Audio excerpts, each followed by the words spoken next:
Mengapa setelah belajar keuangan tidak secara otomatis jadi kaya raya? Ojo kon reken. Dalam dunia keuangan, yang dimaksud dengan ilmu tidak bisa dilepaskan dari praktek. Karena setelah belajar dan menjadi melek secara finansial, saya harus menghadapi hambatan untuk menjadi mandiri secara finansial. Tantangannya adalah mengembangkan kolom aset menjadi aktif dan produktif. Jadi, saya perlu memiliki bisnis utama yang sehat dan kuat. Saya akan jelaskan 1 dari 5 alasan utama mengapa orang yang sudah terbuka dengan dunia finansial tidak bisa mengembangkan kolom asetnya menjadi berlimpah ruah.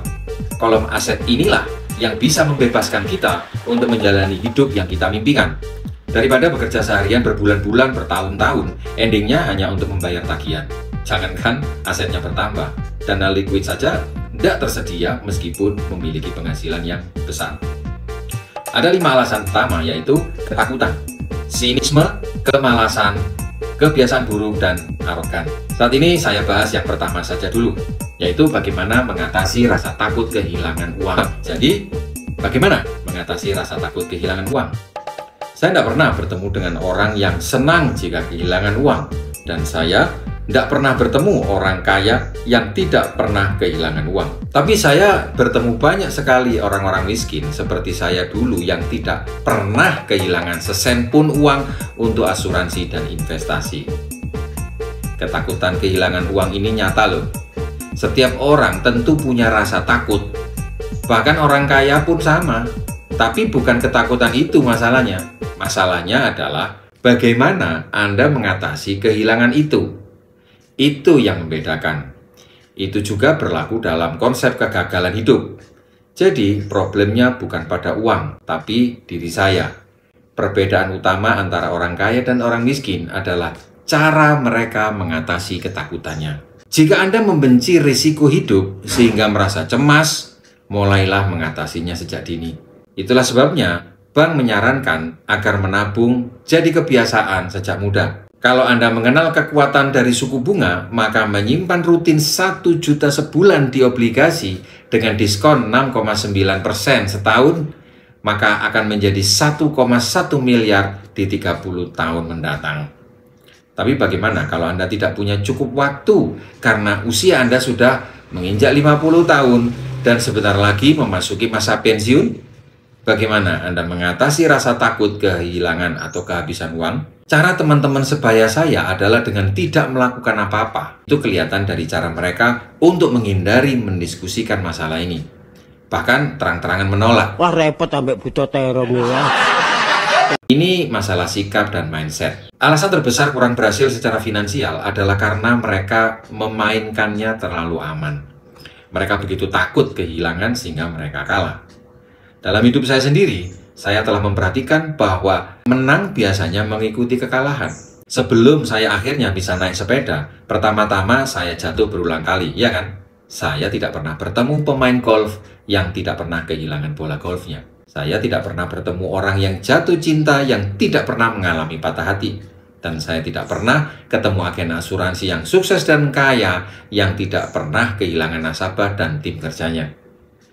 Jadi bagi kebanyakan orang, alasan mereka tidak menang secara finansial karena rasa sakit kehilangan uang jauh lebih besar daripada keinginan untuk menjadi kaya. Semua orang tentu ingin ke surga, tapi tidak seorang pun mau mati. Kebanyakan mereka bermimpi menjadi kaya, tetapi sangat takut untuk kehilangan uang.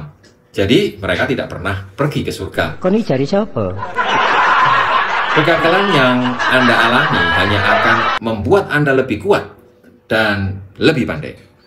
Bukan karena dia ingin gagal, dia hanya tahu siapa dirinya dan bagaimana dia akan menerima sebuah kekalahan.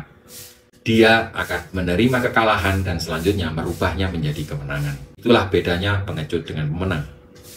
Untuk menjadi pegolf hebat, kehilangan bola atau kekalahan di turnamen justru akan mengilhami dirinya untuk menjadi lebih baik, berlatih lebih baik. Kekalahan bisa menjadi inspirasi terbaik di dalam hidupnya. Pemain basket terkenal pernah berkata, menang berarti tidak takut kalah.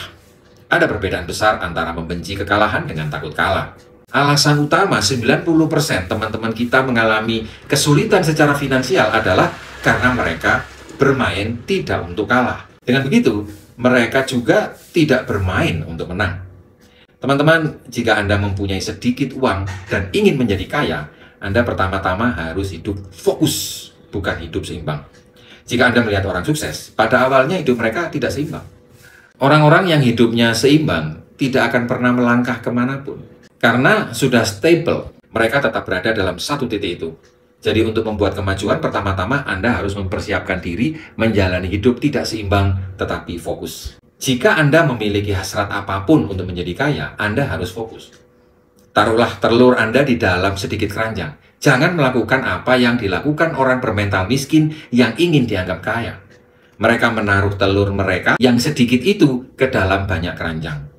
Mereka bergabung segala macam peluang usaha, bergabung di semua perusahaan MLM, menjadi agen ganda di industri asuransi, ya distributor MLM, ya agen asuransi, ya agen properti, trading forex, jualan makanan minuman, konsultan, makelar, sopir gojek, pokoknya semua yang berbau uang dikerjakan.